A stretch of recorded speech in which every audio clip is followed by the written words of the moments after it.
এই grinder machine switch দিলে grinder machine ঘুরে, কিন্তু তার এই বাটিটা ঘুরে না। আমি এখন তোরা দেখাই, ওই আমি সুইচ দিব, দেখেন মেশিন পুরা ঘুরে,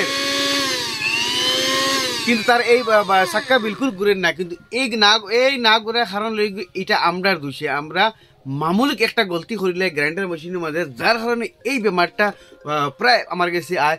কিতা গলতি, এই গ্রাইন্ডার মেশিনের বাটির তলার এই চাক্কিটা আমরা খাওয়াইলাই, কিতালেই কি হিসেবে খাওয়াই আমি এখন তো কইতাম চাই। এই গ্রাইন্ডার মেশিনের এই যে বাটির লাগানির মাঝে আমরা বহুত মানুষে জানি না কেন, বাটি হলে ওলা দরিয়েও আমরা সুইচ দিলাই, যার কারণে এই প্রবলেমটা পাই। আমি আপনাদের দেখাই, তো গ্রাইন্ডার মেশিনের এই চাক্কি ইয়া এই বাটির এই চাক্কি ও দেখতে হইতে চাক্কিটা হয়ে গেছে, দেখতে হইতে এই চাক্কিটা হয়ে গেছে, দেখাই এই চাক্কিটা হয়ে গেছে।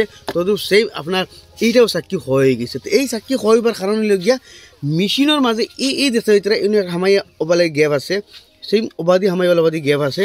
আর এই বাটির ইনো একটা দেখতে পয়েন্ট আছে, এই পয়েন্টও কি তো হয় ও লাগাইয়া ও ঘুরা দিলে কিন্তু এগুলো লক হয়ে যায়, দেখতে হইতে ও লক হয়ে যায়। এগুলো একচুয়ালি ও ঘুরাইয়া লক করিয়া বাদে আমরা সুইচ দিতে লাগে, কিন্তু আমরা বহুত বেডিনতে জানি না। এগুলো বস খালি ওলা গেফে গেফে তার হারাই ধরিয়া ঘুরাই দিন।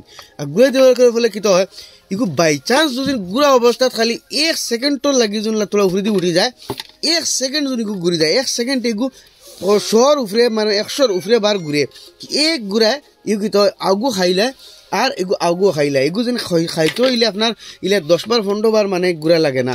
আমরা কইলাম না একবার চলতি যদিন খালি এগুলা থোড়া ওলা উপরে উঠি যায় তো এগু ওই হিসাবে খাইলে। তো হামেশা আপনি যে ধ্যান রাখবা এই গ্রাইন্ডার মেশিনের বাটি ওলা লাগাইয়া গেপো লাগে ওলা লক করবা। ও দেখো লক করে গেছে নি, এখন যদি আমি তুলাও মারি ও দেখো এগু খুলতো না। তো হামেশা ওগু লক করে ঘুরাইবা, ইলে দরিয়ে ঘুরাইবা না, নাইলে কি হয় এই গ্রাইন্ডার মেশিনের বাটির আও চাক্কিও খায় আর মেশিনের ও চাক্কিও খায়। এখন আমি আপনাদের কই এই চাক্কি খাইলে আপনাদেরও এই চাক্কিরও বদলাইতে পারবার, হামেশা লক করে লাগাইবা। চাক্কির কিলা বদলাই লাগাই আপনাদের দেখাইমু, আমি আপনাদের দেখাই। ও দেখো এগুলা চাক্কি আপনাদের মার্কেটে আরামসে ফাইলিবা, 30-40 টাকা একটা চাক্কি আপনাদের নিব, দেখতে হইতে ও যথেষ্ট চাক্কি আছে। এখন মাত্র এই চাক্কিটা খুলতে গিলা, এই চাক্কি খোলার কিন্তু নিয়ম আছে।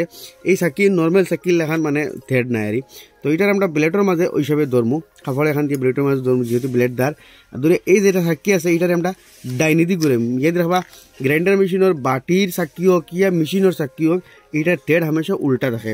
উল্টা থাকি আবার আমরা সেম আবার নতুন চাক্কিগুলো লইমু, লইয়া ডাইন সাইড দিয়ে এটা লাগাইমু, ডাইন সাইড দিয়ে সরি বাউ সাইড দিয়ে ঘুরাইম, মানে উল্টা খুলে বাটিও লাগাই ইয়াদ রাখবা। ওখানে বাউ সাইড দিয়ে ওই হিসাবে লাগাইমু। ও দেখো আমরা এই চাক্কিটা লাগিয়ে গেছে, ইয়াদ রাখবা। এটা কিন্তু আবার টাইট দেওয়া অত জরুরি না, বেশ টাইট দেওয়া জরুরি না, খালি হালকা টাইট দিলে হইলো। ও দেখো লাগিয়ে গেছে। আর হামেশা দিয়া রাখবা গ্রাইন্ডার মেশিনের মাঝে এইরকম বাটি হামেশা লক করিয়া লাগাইবা।